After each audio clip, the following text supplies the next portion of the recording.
Today is Thursday, June 21st, 2018, and welcome to the Music Business Blitz.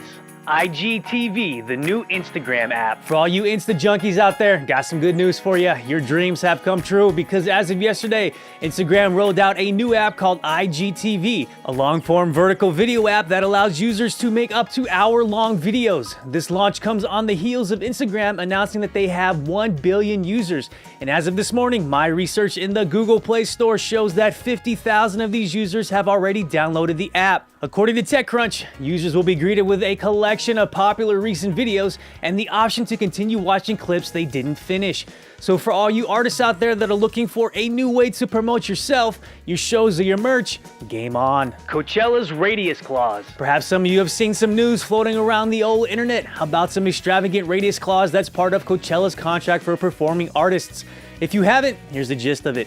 Festival organizers for Portland, Oregon's Sold Out Music Festival, which took place April 18th through the 22nd, essentially during the middle of Coachella, which was on April 13th through the 15th and the 20th through the 22nd, filed a civil complaint against Coachella for their strict set of non-compete contractual rules. Feel free to Google this story to see the full list of rules being put on blast, but I'm assuming that the one Sold Out festival took the most issue with are as follows. Artists playing Coachella are barred from performing at any festival in North America from December 15th through May 1st.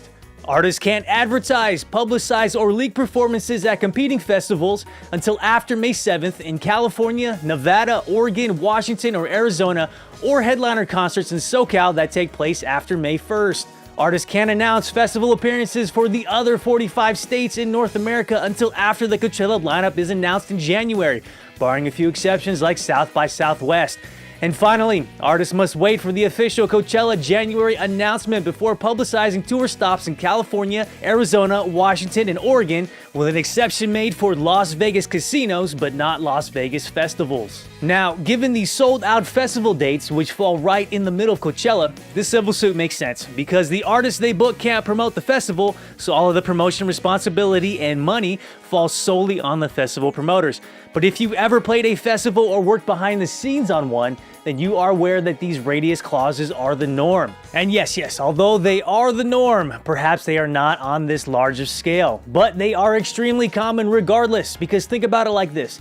If a Portland, Oregon-based fan sees that their favorite artist is performing at Coachella and at Sold Out and wasn't really into the rest of the Coachella lineup or perhaps had to borrow some money to get down there, then why would they leave town? Happy 70th birthday to the first vinyl LP. The year was 1948, and on June 21st, it was a glorious day. This significant date marked the very first release of the vinyl long-playing record, or LP, as we more commonly refer to it today. The introduction of this very first 12-inch 33 1/3 RPM format broke new ground when it allowed longer pieces of music to be recorded due to a new design which included a narrower groove and a slower playing speed.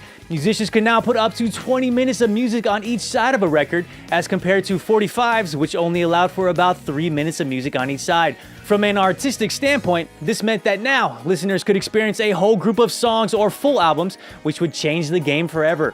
If you're curious what piece of musical offerings were on the first LP, it was a concerto in E minor performed by violinist Nathan Milstein with the New York Philharmonic Symphony Orchestra. And while some would argue that the revival of vinyl is due to consumers wanting to hold something tangible and perhaps something nostalgic, this kind of makes sense because if it's tangible, it's something that the common music lover can snap a photo of to put up on social media and garner likes.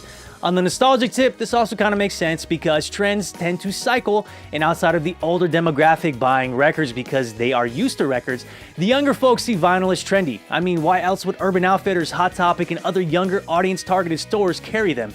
But I think that the main reason why a music lover buys vinyl is because it somewhat forces them to sit down and appreciate a full album in its entirety, exactly like the artist, producer, and/or manager wanted you to hear it. I just wish that albums recorded digitally and mixed for digital consumption weren't just thrown up on vinyl. I wish that there was a barrier for entry and that if you wanted to press your record to vinyl, it was a requirement that all these songs needed to be recorded and mixed for that sole purpose. But at the same time, I also understand that recording budgets these days are very, very low, and that it's really important for touring artists to have merch at different price points because this is how they make a majority of their money. All right, guys. Well, that is all I have for you today. Do something nice for someone. I hope you learned something, and we'll catch back up with you tomorrow.